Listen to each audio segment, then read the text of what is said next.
O meu Deus é o Deus do impossível.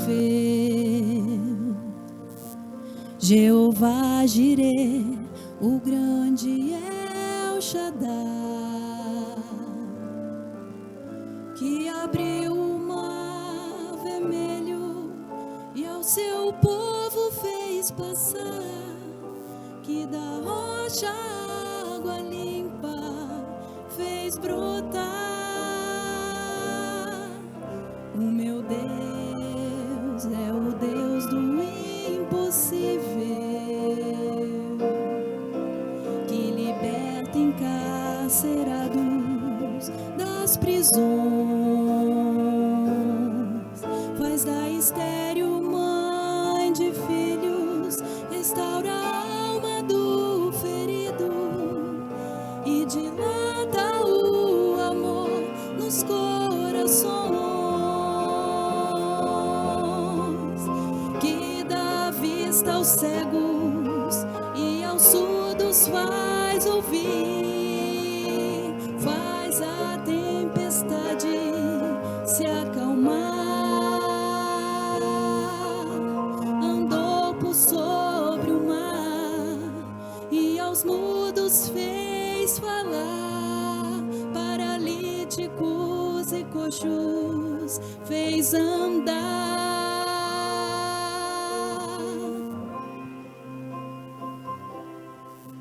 O meu Deus é o Deus do impossível, é o mesmo de hoje e sempre há de ser. O meu Deus é o Deus do impossível, que fará o impossível por você, que fará o impossível por você.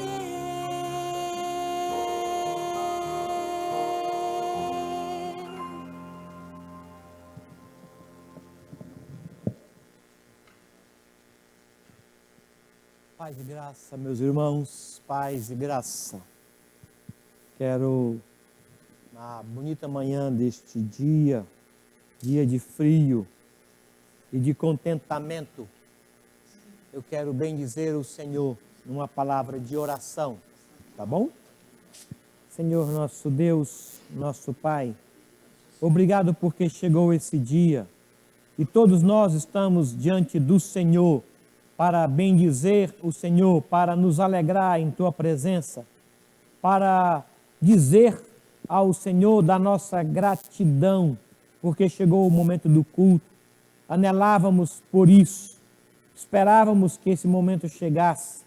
Eu quero te bendizer, Senhor, e te agradecer por tudo que aconteceu na semana. E hoje, em especial, te louvamos pelas nossas mães e essa sabedoria do Senhor tão perfeita em nos trazer ao mundo de forma como trouxe. Muito, muito obrigado. Te louvamos, ó Pai, por este momento, em nome de Jesus. Amém. Amém. Queria ler um texto que se encontra em Gênesis capítulo 3, versículo 17, que diz assim, 16, em meio a dores darás luz a filho, em meio a dores darás luz a filho, multiplicarei sobremodo os sofrimentos da tua gravidez, em meio a dores darás luz a filhos. Eu quero homenagear as mães, aquelas que têm uma gravidez de 9 meses, aquelas que têm uma gravidez de 3 anos, aquelas que têm uma gravidez de 30 anos, aquelas que sofrem dores a vida inteira por conta de filhos, aquelas que geraram filhos no útero, aquelas que geraram filhos no coração, aquelas que continuam a gerar filhos a vida inteira. Eu quero agradecer a Deus pela vida destas mães, pela forma como o Senhor nos tem abençoado pelo carinho e demonstração de amor delas. Queridas mães, parabéns. Deus possa ouvir e responder as orações e que essas dores multiplicadas sejam consoladas, sanadas pelo próprio Deus que trouxe para nós esta palavra. Deus as abençoe grande e poderosamente. Quero agora dar alguns avisos. Um deles é que hoje, às 8 horas, nós encerramos mais uma vigília de oração. Agradeço aos irmãos que estão se envolvendo e que lembram de separar aquele período para, junto com a sua família, buscarem ao Senhor, clamando a Deus para que Ele ponha limites em toda esta pandemia, que o Senhor ponha limites no crescimento e expansão deste coronavírus, clamando a Deus que abençoe a sua igreja, sustentando a nossa vida à frente do povo do Senhor, clamando a Deus pelo governo, para que Deus lhe dê sabedoria, e clame também por sabedoria para aqueles que trabalham na área de saúde, para que uma vacina seja criada, Deus possa proteger a todos nós com isso. Ore naquele período. Terça-feira nós teremos aquele momento devocional. Os presbíteros e pastores estão separando o momento, estão soltando para o nosso eleve e crescimento. Quero também agradecer pela boa recepção que eu estou tendo dos irmãos que participam da gincana. Que coisa boa, bom saber. A ideia da gincana é basicamente o congraçamento, a comunhão. É isso só. Não tem um vencedor nem um vencido. Também quero informar aos irmãos que o conselho espiritual da igreja, ele está mais junto do que antes. Nós temos tido mais reuniões do que antes. Todas elas virtual, é claro. Tanto na segunda-feira como na sexta-feira, nós estamos envolvidos em momentos de oração pela igreja. E nós estamos acompanhando todos os irmãos. E as notícias que nos chegam nos levam primeiramente ao joelho. E essas notícias nos levam também a pastorear o rebanho de Deus. Obrigado pelas orações que os irmãos fazem em favor do conselho. Estamos acompanhando a igreja. Estamos fazendo visitas virtuais através de celular, de ligações telefônicas. E eu quero agradecer o conselho por este apoio que tem nos dado. Muito, muito obrigado. Agora quero convidá-lo a que, por gentileza, abra a sua Bíblia em Coríntios, capítulo 16. Hoje, meus irmãos, nós estaremos aqui todos para celebrar o Senhor Jesus e trazer para a casa do tesouro os dízimos. Seria um dia bonito, seria um dia de ajuntamento. Eu tenho saudades disso, muita saudade. Quero dizer para os irmãos que qualquer irmão que precisar da nossa ajuda, do nosso apoio, para que você mantenha a fidelidade nos seus dízimos, nos seus compromissos com o Ministério de Missões, por favor, liga aqui para a igreja, no telefone fixo ou qualquer telefone de presbítero ou diácono. E nós, somente os diáconos ou presbíteros, iremos auxiliar você. Iremos até a sua casa, recolheremos o dízimo, iremos até o banco, faremos o depósito e devolveremos o comprovante para você e enviaremos uma cópia para a tesouraria. Não deixe de ser fiel, não deixe de ser leal ao Senhor no que Ele tem nos abençoado. E permaneça assim, firme no Senhor, até passar esta pandemia. No dia que ela passar, no dia que formos liberados para o ajuntamento, meus irmãos, nós vamos celebrar um culto ao nosso Deus, um culto de ações de graça. E nós vamos cantar louvores a Ele. E naquele dia, nós vamos celebrar a ceia do Senhor. Até lá nós vamos aguardar, como o Senhor tem aguardado a igreja chegar. Nós vamos celebrar naquele dia, quer seja o primeiro domingo, o segundo domingo, o terceiro, não importa. Naquele dia celebraremos a ceia do Senhor, em gratidão, renovando assim a nossa aliança com Ele. por favor, 1 Coríntios, capítulo 16, versículo 19, até o versículo 24. 1 Coríntios 16, diz assim: as igrejas da Ásia vos saúdam. No Senhor, muito vos saúdam Áquila e Priscila. E bem assim a igreja que está na casa deles. Todos os irmãos vos saúdam. Saudai-vos uns aos outros com ósculo santo. A saudação escrevo eu, Paulo, de próprio punho. Se alguém não ama o Senhor, seja anátema. Maranata. A graça do Senhor Jesus seja convosco. O amor seja com todos vós em Cristo Jesus. O meu amor seja com todos vós em Cristo Jesus. Vamos orar ao Senhor e cantar louvores a Ele?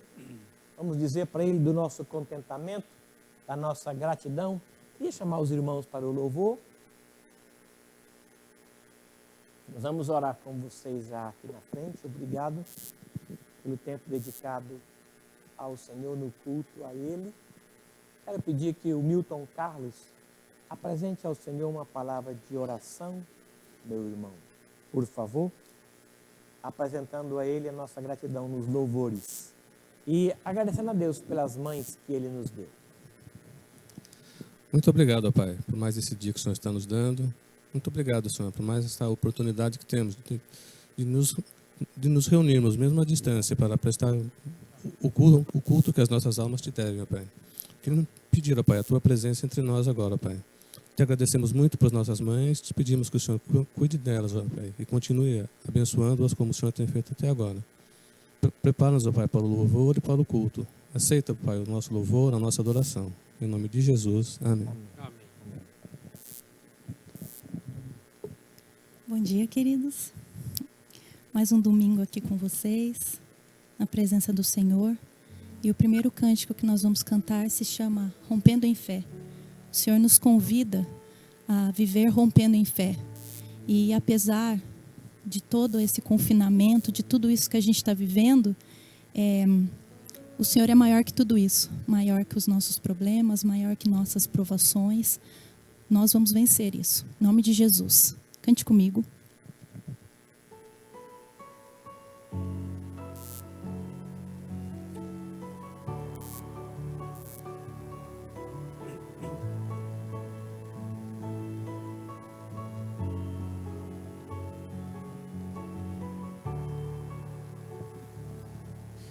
Cada vez que a minha fé é provada, Tu me dás a chance de crescer um pouco mais. As montanhas e vales, desertos e mares que atravesso e me levam para perto de Ti.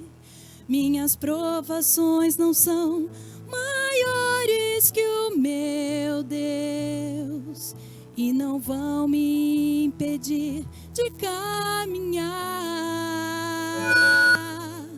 Se diante de mim não se abrir o mar, Deus vai me fazer andar por sobre as águas, rompendo em fé. Minha vida se revestirá do Teu poder, rompendo em fé. Com ousadia vou mover um sobrenatural. Vou lutar e vencer, vou plantar e colher. A cada dia vou viver rompendo em fé.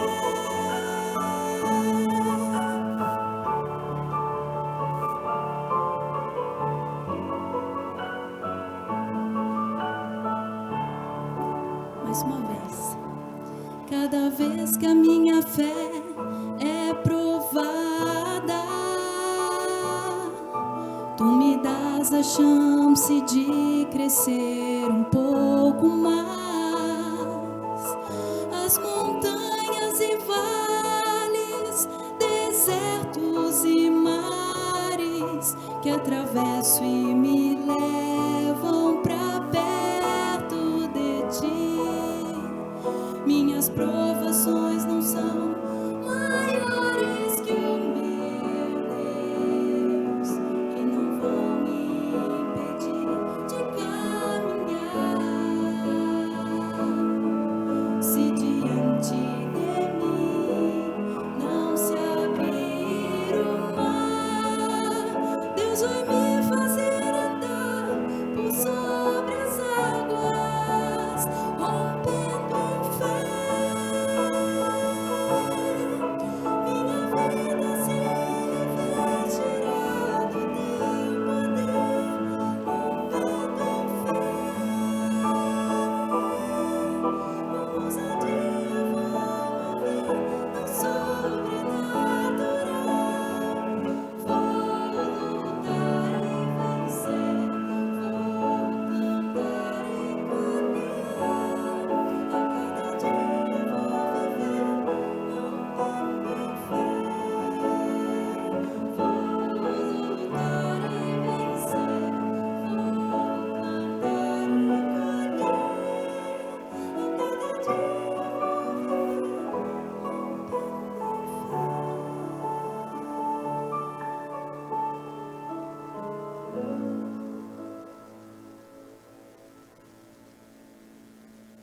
Próximo cântico, bem-aventurado.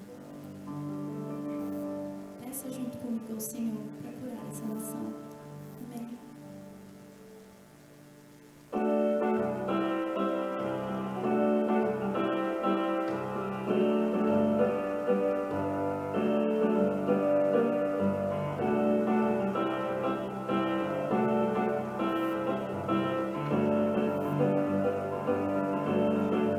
Bem-aventurado o que está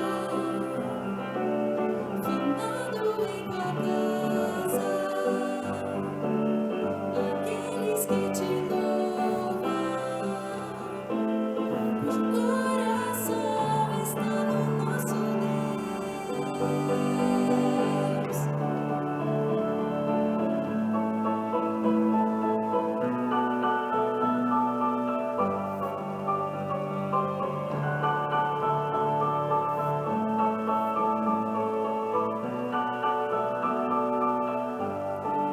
Bem-aventurado o que está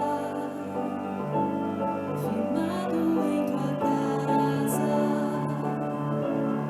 aqueles que te louvam,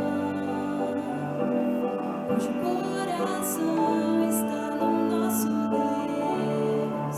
Bem-aventurado o que tem a sede da justiça de Deus, aqueles que são filhos da luz, cuja força vem do nosso Deus.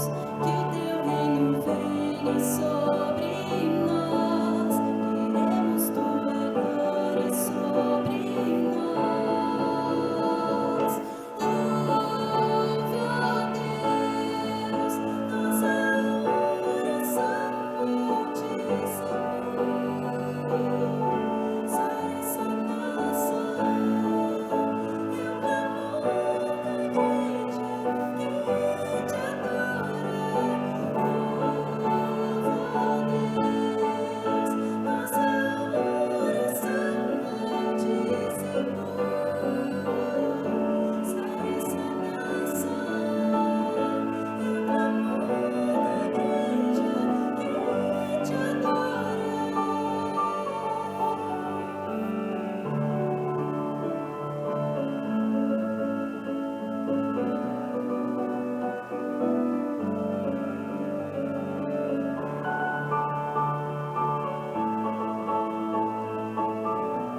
tão agradável, foi tão bom.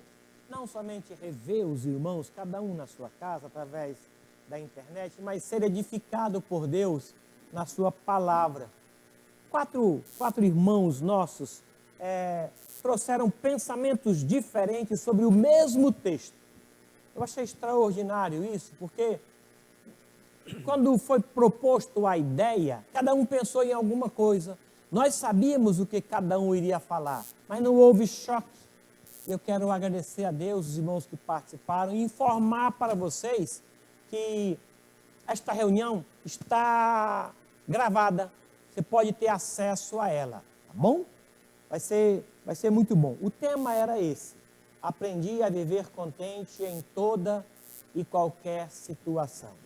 Vai ser uma bênção para a nossa casa. Vamos agora orar ao Senhor. Nós convidamos o pastor Valdeci Bonifácio para que nos traga a palavra de Deus, e ele prontamente aceitou. Queremos agora orar por ele e ouvir o que Deus tem para o coração de cada um de nós. Vamos orar? Senhor, aqui está o teu servo. O Senhor já colocou a tua palavra na boca dele e certamente já edificou a ele. Por isso, agora nós confirmamos sobre os teus cuidados a vida dele. E nós vamos nos aquietar para recebermos a tua palavra, que também nos edificará, nos orientará e será para nós alimento. Amém. Abençoe o teu servo e por ele abençoe a toda a tua igreja. Amém. Em nome de Jesus. Amém. Amém.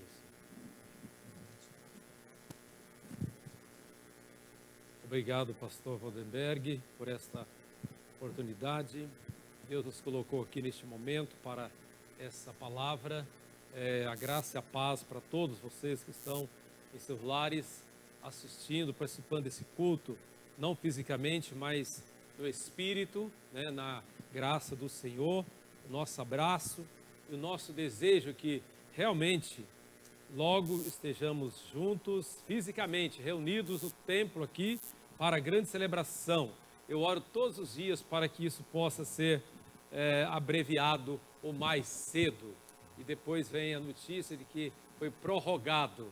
Mas a nossa fé vai rompendo, né? Vamos vencendo. Amém. Na paciência, na graça do Senhor, aguardando a hora dele, o momento dele. Por isso, nós continuamos nesse desejo de ver todos reunidos e, enquanto isso, estão em espírito e em verdade adorando o Senhor em seus lares. Amados, eu quero, nesta oportunidade, nesta manhã, convidá-los a abrir a palavra do Senhor em Atos capítulo 18. Dois trechos da Bíblia Sagrada.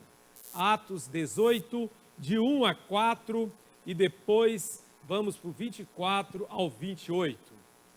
Atos capítulo 18, de 1 a 4, depois nós vamos ler versículos 24 ao 28. Diz o texto da palavra de Deus: depois disto, deixando Paulo Atenas, partiu para Corinto. Lá encontrou certo judeu chamado Áquila, natural do Ponto, recentemente chegado da Itália com Priscila, sua mulher, em vista de ter Cláudio decretado que todos os judeus se retirassem de Roma.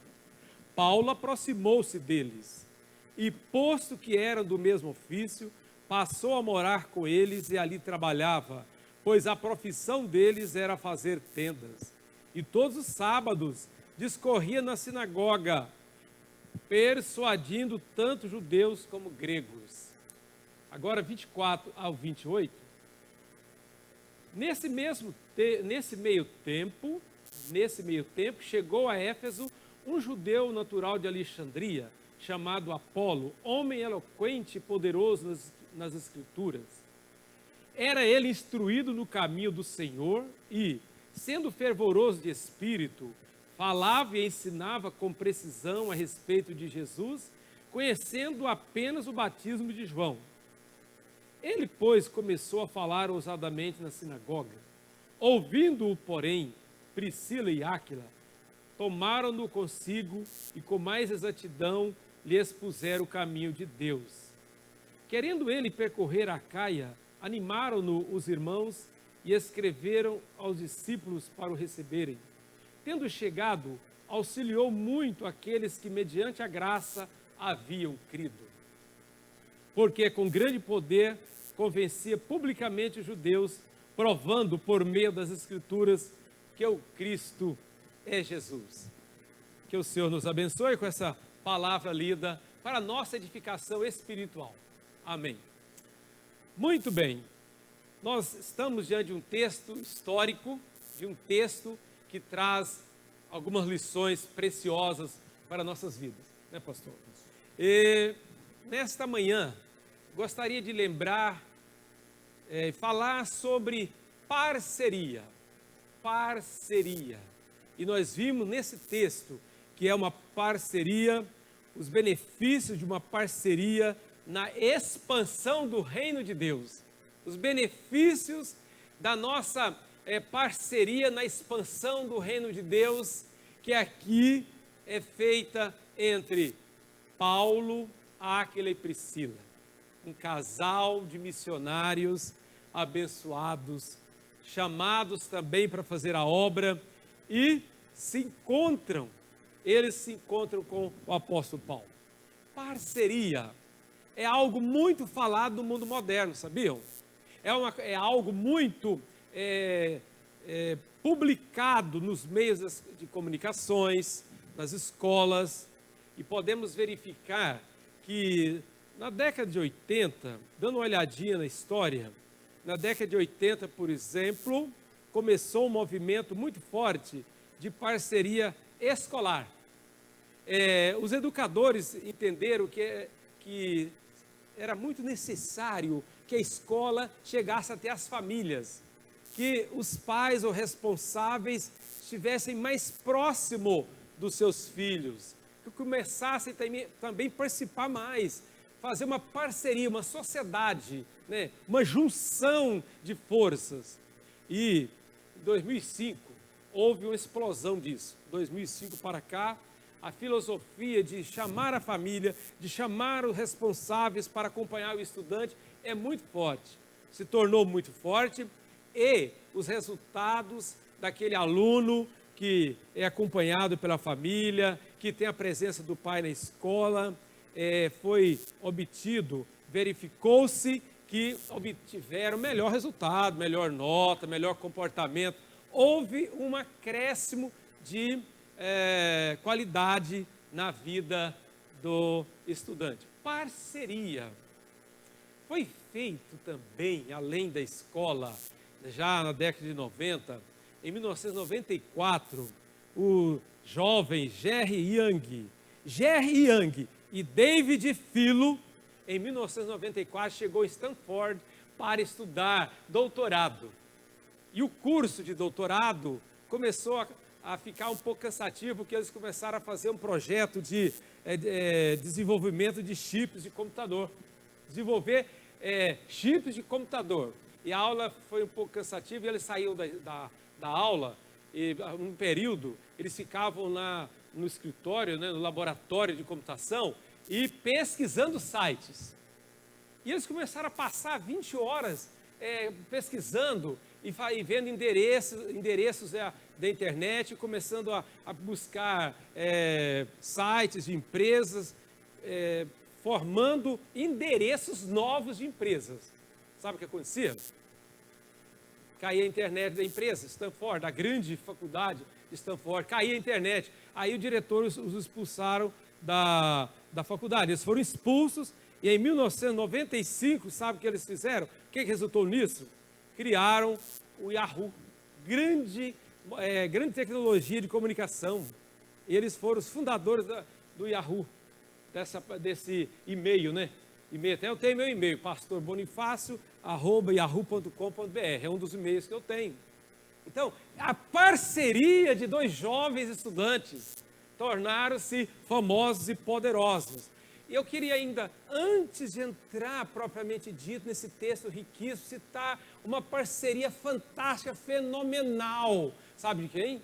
Doutor Reverendo D.L. Moody. D.L. Moody, ele tinha parceria, primeiríssimo lugar, com Jesus de Nazaré, né? Foi um homem honrado, abençoado, um avivalista que começou nos Estados Unidos e depois explodiu na Inglaterra, né? D.L. Moody, que nasceu em 1837 viveu pouco, ele morreu em 1899, com 62 anos, mas explodiu o avivamento na Inglaterra e ele tinha um companheiro com ele. Ele era parceiro de Sankey. Sankey, grande evangelista, cantor. Quem são os pastores sem os cantores, sem o pessoal que canta? Olha, amado, já pensou o pastor Waldenberg sem os cantores que vêm cantar aqui? Sem a parceria dos irmãos do som? Quem seria eu? Quem seria eu ser a parceira que Deus me deu nos meus 34 anos de ministério efetivo? Agora tem um período que não estou efetivo, mas estou ajudando, depois volto para o efetivo, né? Quero voltar, porque eu sou muito novo ainda, né, gente?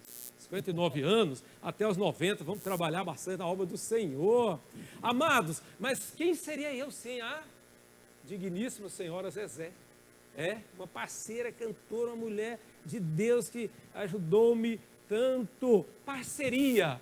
E Moody, teve um dia que ele convidou 5.000 pessoas para ir ao templo onde ele estava reunido, no salão, e eram só homens incrédulos. Eram homens que estavam no comércio e não estavam interessados no evangelho. E depois que ele falou, ele pregou, ele chamou o Sankey para cantar o hino Vinde, ó aflitos. E falou, agora todo mundo abra os portões da igreja para o povo sair. Quem quiser sair, agora eu vou fazer um apelo para conversão. E é para abrir o templo. Abre as portas para todo mundo que quiser sair. E aí todo mundo ficou quieto, ninguém saiu. Eu sei que no final das contas 2.000 pessoas se converteram, né? E muito choro, e houve um grande avivamento, e tudo na parceria de um cantor e de uma pregação. Porque, amados, é um ajudando o outro, né? Um ajudando o outro. E nós então vimos aqui uma parceria na expansão do reino de Deus. Benefícios de uma parceria. Primeiro benefício que eu vejo nesse texto aqui, nós não vamos exaurir o estudo exegético desse texto, né, irmão? Não vamos fazer isso agora de manhã, porque não ficaríamos aqui 2 horas e eu teria que chamar o pastor Vinícius para fazê-lo e o pastor Waldenberg, porque não é o meu forte fazer exegese, né? Então, amados irmãos, não vamos fazer, mas vamos tirar lições para a nossa vida. Olha, parceria que resultou em aprendizado. Aprendizado. Quando Paulo tornou-se parceiro de Áquila e Priscila, o aprendizado do amor perfeito nasceu. Sabe, irmãos, tem um versículo na Bíblia que eu acho tão difícil colocá-lo em prática. Eu fico pensando, é uma utopia ou uma realidade? Não é nem João 3,16, que esse aí Jesus já fez por nós, mas o primeiro é João 3,16. Nisto conhecemos o amor que Cristo deu a sua vida por nós e devemos dar nossa vida pelos irmãos. Esse versículo não é muito citado, não, ele é menos citado do que João 3,16. Ele repete João 3,16, mas começa, e devemos dar nossa vida pelos irmãos. Parceria que Paulo aprendeu, o verdadeiro amor de Áquila e Priscila. Em Romanos 16, 3-4, mostra Paulo agradecendo a eles por essa parceria benéfica, agradecendo a eles pelo amor profundo. O que é que eles estavam dispostos a fazer por Paulo? Entregar a cabeça deles, né? Estavam dispostos a entregar a vida por amor a Jesus em primeiríssimo lugar, mas por fidelidade ao ministério de Paulo. Fidelidade. O apóstolo registra escrevendo aos Romanos 16, versículo 4, que aquele casal, Áquila e Priscila, estavam dispostos a perder a cabeça, porque o risco era muito grande. O risco de pregar o evangelho era muito grande. O primeiro século, o início da igreja primitiva, a era apostólica inicial, meus amados, era tempo de perseguição, era tempo de dor. Mas ali, com essa parceria, houve o aprendizado do amor. houve o aprendizado da doutrina do Evangelho, eles puderam se unir para fundamentar, para doutrinar, para fazer discipulado de um grande pregador, de um eloquente pregador, de um homem que tinha uma facilidade, né, fenomenal para falar, mas não estava ainda centralizado na doutrina de Cristo, que era Apolo.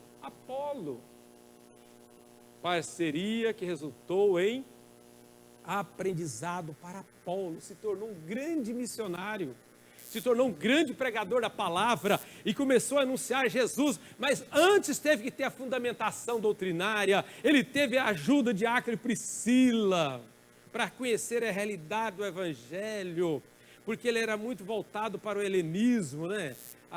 O conhecimento de Apolo, ele veio de uma filosofia de que o Antigo Testamento era alegórico. O Antigo Testamento não tinha tanta importância e agora ele estava ali pregando, mas não conhecia a doutrina de Cristo, o Messias, e o aprendizado que ele teve o tornou missionário, conforme nós vimos, né? Que ele foi percorrer a Caia, chegou para pregar o Evangelho, querendo ele percorrer a Caia, animaram os irmãos. Agora sim, Atos 18, versículo 27, porque antes houve discipulado, houve ensino, e assim, claro, amados, que podemos também conhecer ou saber que a igreja, o sofrimento em Roma, trouxe para Paulo grande interesse dele ir para aquela cidade mais tarde, né? Com certeza Paulo ficou impactado com o sofrimento da igreja na Itália, porque esse casal foi expulso, esse casal saiu, né, de uma cidade, uma região, de uma província romana, por causa do decreto de Cláudio, decreto do governador, que era para os judeus saírem dali, para não ficar habitando aquela região. Então, era uma região e uma época de sofrimento. E nós entendemos e aprendemos que eles saíram com um propósito. Quando nós evangelizamos uma pessoa e doutrinamos uma pessoa, ensinamos a palavra para essa pessoa e ela se torna um pregador, um evangelista, se torna alguém útil no reino de Deus, como é importante, porque uma alma vale mais do que o mundo inteiro, né? Uma alma tem um valor incomensurável, é um valor extraordinário na presença do Senhor. Resultou parceria, que resultou em aprendizado. Eu queria falar também a segunda coisa que eu vejo nesse texto, que eu tirei desse texto, trouxe maturidade, perseverança na fé diante da perseguição. Paulo, Apolo, Áquila e Priscila, eles entenderam, eles aprenderam, né, que foi dado a eles o privilégio não somente de crer em Jesus, mas de sofrer por ele. Paulo registra isso em Filipenses 1:29, dizendo, porque foi-vos dado a graça de não apenas crer no Senhor, mas de sofrer por ele, identificando com a igreja sofredora, né? Sabendo que a confiança deles não era no homem, não era no judaísmo, não era no conhecimento gnóstico daquela época, mas era no Senhor, conforme o escritor aos Provérbios diz, né? Para não estribarmos a nossa confiança, não colocar o peso da nossa confiança no homem, mas no Senhor, conforme Provérbios 3, 21 a 26. Porque nós vivemos no pós-modernismo, né, amados? Uma das coisas mais terríveis do pós-modernismo é o relativismo. Relativizou-se tudo e fala, não, é uma verdade, essa é uma verdade, é uma das verdades. A filosofia do relativismo trouxe uma grande tristeza, eu tenho certeza, para o nosso Deus único, verdadeiro, é o Deus que é a verdade. E Jesus não é uma verdade, Ele é a verdade, Ele é o caminho, Ele é a vida.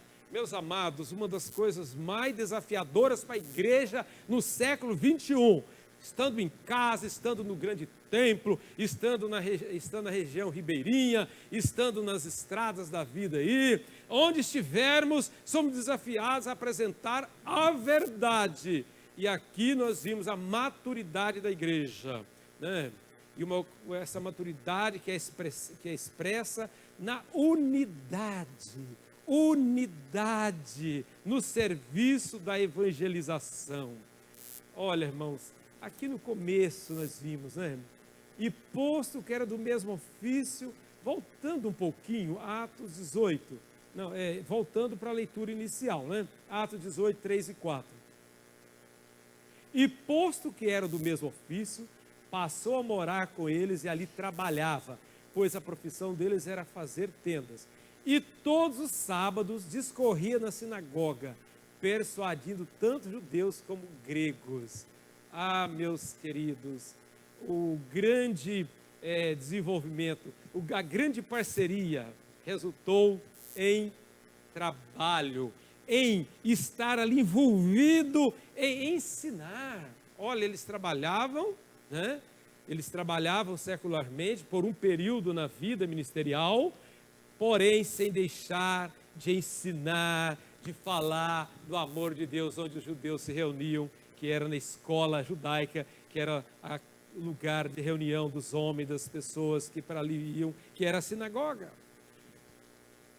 Nós encontramos então, irmãos, essa parceria quando Áquila e Priscila estiveram com Paulo na viagem missionária, né? Eles chegaram, no versículo 18 a 28, mostra que eles estavam ali, que eles estavam com Paulo naquela viagem missionária, no final da segunda viagem missionária, né? Eles continuaram junto com Paulo para aquele trabalho missionário. Eles não ficaram parados. No versículo 18, mas Paulo, havendo permanecido ali ainda muitos dias, por fim despediram-se dos irmãos, navegou para a Síria, levando em sua companhia Priscila e Áquila, depois de ter raspado a cabeça sem Creia, porque tomara voto. Chegados a Éfeso, deixou-os ali. Ele, porém, entrando na sinagoga, pregava aos judeus, levando em sua companhia Priscila e Áquila. Meus amados, nós temos que ser parceiros. Estamos cada um em nossa casa, nesse período, mas em nome de Jesus retornaremos às atividades normais da vida e com certeza retornaremos às atividades normais com mais humildade, com mais cooperação, com mais parceria, com mais acolhimento, com mais tempo para o próximo, com mais tempo para uma conversa. Voltaremos melhores, com certeza, pela graça do Senhor. Amados, porque muitas vezes nós caminhamos com sofrimento, caminhamos na provação para o nosso aperfeiçoamento espiritual. E eu sei que essa parceria que foi feita entre Áquila e Priscila deve ser feita por nós a cada dia. E voltando ao que eu falei no início, que seria de nós, pastores, sem parceria com nossos presbíteros, né? Amado pastor Waldenberg, que seria de nós sem os diáconos da igreja? Que seria de nós sem as pessoas que abrem o templo, sem o pessoal que trabalha no estacionamento da igreja, sem as pessoas que trabalham para manter a obra do Senhor, a obra missionária? E precisamos então estar prontos, ter amigos que arriscam as suas cabeças por nós. Romanos 16, 4 a 5 fala que Áquila e Priscila perderiam a cabeça em benefício de Paulo. Claro, em primeiríssimo lugar do Evangelho. Você tem amigo assim, meu irmão? Você tem amigo que ama você e você ama seus amigos? Você tem 1000 conhecidos e 5 amigos? Vamos ser amigos igual Paulo teve, né, amados? E vamos caminhando para o último ponto da nossa meditação nesta manhã, que é desprendimento. Uma coisa vai falando com o outro, irmãos, são muito próximas, né? Mas, claro, que primeiro você tem que ter fundamentação. Você primeiro teve que ter aprendizado.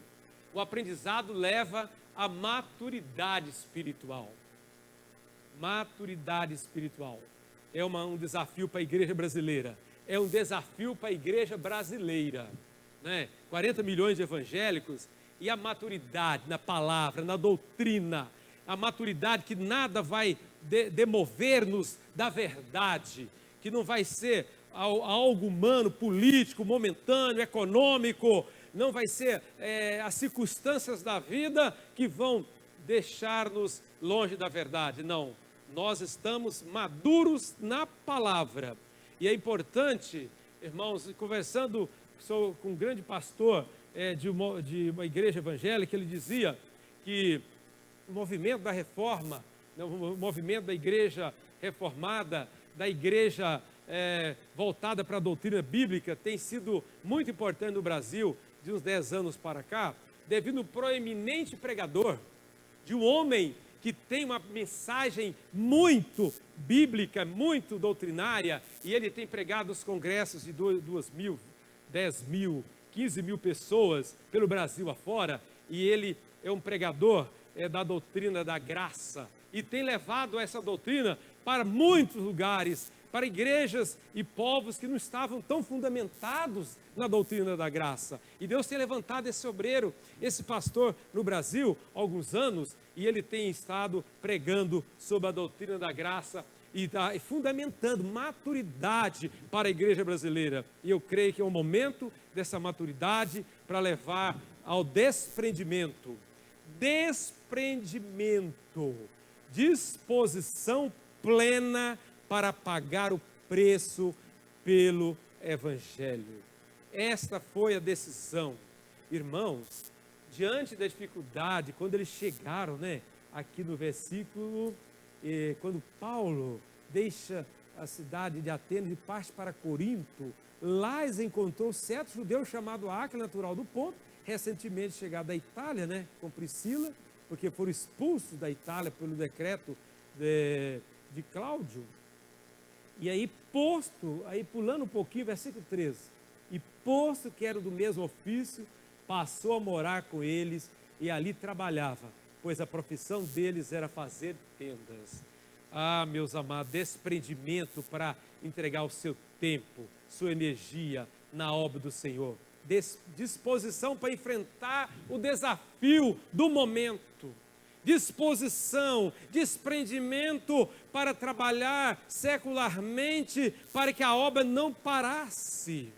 Eles estavam prontos para enfrentar o labor pesado, trabalhar em couros, fazer tendas de couros, trabalhos manuais, que eles eram profissionais, e Paulo também trabalhava. Isso ensina uma grande lição para nós, que as coisas não podem ser barreiras para a nossa vida. Quando a igreja tem dificuldade, quando a igreja está passando por uma situação de crise, muitas vezes momentânea, nós enfrentamos desafios e os vencemos com a graça do Senhor. Desprendimento para fazer a obra do Senhor, a tempo e a fora de tempo. Amados, e faz lembrar, novamente, permita-me citar o Dr. D.L. Moody, o grande vivalista americano, e também ele alcançou 2 países, e outros também, Irlanda, mais dos Estados Unidos e Inglaterra, e também Irlanda e outros, Escócia, ele também, uma certa oportunidade, na cidade onde ele estava, havia queimado vários lugares, o fogo queimou a cidade, e ele, depois de muita dificuldade, muita luta, ele conseguiu alugar um galpão para os cultos. Ele conseguiu alugar o galpão para os cultos, e aquele galpão cabia 3.000 pessoas. E sabe, amados, muitas vezes aquele galpão funcionava durante a semana como lugar de guardar pipas de cerveja. Então empilhava as pipas de cerveja, ficava cheio, e quando chegava no domingo de manhã, nem sempre estava vazio para a celebração, tinha que preparar o templo. Ele alugava só no domingo, para o povo chegar, e ele levantava alta madrugada para ajudar a tirar as pipas, tirar os lugares. Então, ele levantava alta madrugada para trabalhar, para preparar o lugar para o culto. Ele, que era o pregador, que muitas vezes ocupava o dia todo, com 4 cultos durante o dia, Eu acho que uma das coisas que ele faleceu muito cedo, que ele trabalhou demais, ele se desgastou muito na obra do Senhor, e ele não tinha reservas, era um homem desprendido. E Paulo dá exemplo para nós, e nós temos vários outros exemplos na palavra do Senhor. E nós vimos então, irmãos, que o desprendimento, a liberalidade, né, de Áquila e Priscila em abrir seu lar para evangelização e para adoração, conforme 1 Coríntios 16, 9. Paulo agradece, saúda esse precioso casal e a igreja que está reunida na casa deles. Olha, usar os seus corações e seus templos e suas casas, abrir o coração e o lar para a pregação do Evangelho. 1 Coríntios 16, 19 fala, Paulo agradecendo, porque a igreja estava reunida na casa deles.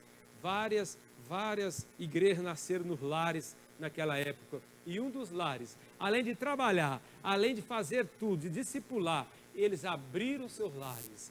No modernismo de hoje, irmãos, no nosso pós-modernismo, nossas casas muitas vezes são hiper fechadas e temos uma certa dificuldade para abrir o nosso lar. Ah, meus irmãos, se Deus nos deu uma casa chique e bonita, que possamos abri-la para Jesus e abri-la para a evangelização. Foi isso o exemplo dessa parceria. E que nós sejamos parceiros de verdade. Que eu seja parceiro com meu amado pastor Waldenberg, né? E todos os demais irmãos que precisam. E concluindo, amados, ainda podíamos citar várias parcerias. Vocês lembram de Moisés e Arão? 2 irmãos. Ah, meus amados, lembra de Elias e Eliseu? Olha que parceria, olha que comunhão. Lembra de Davi e Jonatas para a guerra? Uma parceria íntima, muito forte de guerra. Guerreiros para vencer. Barnabé e Paulo no começo do ministério de Paulo. Então, amados, porém, a parceria que ora terminamos de refletir dão motivações reais para que eu e você aprendamos a fazer parcerias benéficas em nossas casas, nosso trabalho, igrejas, escolas, clubes e outros. Que sigamos o exemplo dos amados irmãos do passado e coloquemos em práticas verdadeiras parcerias produtivas que vão ser para a glória do Senhor, que vão redundar em bênção, em fundamentação, em doutrinação das pessoas e salvação daqueles que ainda não foram alcançados. Que aprendamos a abrir mão da nossa comodidade, que nós possamos ser missionários, os benefícios da parceria na obra missionária. Que tenhamos isso em nossa mente, irmãos. Novos propósitos, novos caminhos, novos desafios estão surgindo. E Jesus continua conosco. Diante das lutas, das provas, o Senhor falou que nunca iria nos abandonar. Ele estaria conosco até a consumação dos séculos. E olha, na oração, só para a palavra final, na oração, temos o supremo parceiro, o que nos ajuda, que nos auxilia a orar como nós precisamos aprender a orar. Eu não sei orar ainda, amados. Estou em processo de aprendizado. Mas o meu parceiro de oração é o Espírito Santo. Diz lá em Romanos 8, 26. Que Ele nos auxilia a orar com gemidos inexprimíveis. Que nós aprendamos a orar nesse período agora com o nosso professor supremo, o Deus eterno. O Espírito Santo nos ajuda a orar para que vivamos melhor, para que sejamos melhores e que a visão missionária e a ação missionária seja efetivada na minha vida e na vida de toda a igreja, hoje e até o arrebatamento da noiva do Senhor. Amém. Que o Senhor abençoe e guarde a sua vida hoje e sempre. Amém. Obrigado pela atenção e até uma outra oportunidade em nome de Jesus. A palavra volta para o amado. Graças a Deus, que nos deu sabedoria para fazermos parcerias, né? Fica mais fácil quando nós fazemos boas parcerias para desenvolver qualquer que seja a obra. Pastor pregando, eu lembrei dos irmãos da mesa. Amém. Seria da gente sem vocês. Verdade. E é interessante que eles chegam bem mais cedo do que nós e preparam tudo. Amém. Nós chegamos aqui apenas seria de nós, né? Muito obrigado, pastor. Amém. Vamos orar ao Senhor, pedir que Ele sustente essas parcerias para que por elas o Evangelho chegue mais fácil e vidas sejam mais edificadas e abençoadas. Senhor, obrigado pela tua palavra. Ela nos fala de parcerias. Obrigado. Sozinho nós podemos ir mais rápido, mas com parceiros nós iremos mais longe. Amém. Obrigado por isso. Aceite nossa gratidão pelo dia de hoje, Amém. pelas mães que o Senhor nos deu. É verdade. Abençoe o ajuntamento daqui a pouco em torno da mesa, que seja agradável ao Senhor, que seja edificante para as famílias, Amém. que o Senhor renove e que aquelas mães que estão longe e que não poderão receber abraços dos filhos possam receber pela internet. Amém. Abençoe sim, ó Deus, as avós. Abençoe, ó Deus querido, com tua graça, com tua bênção, com a bondade do Senhor, preenchendo os espaços de cada uma delas. Amém. Em nome do Senhor Jesus e para a glória dele também.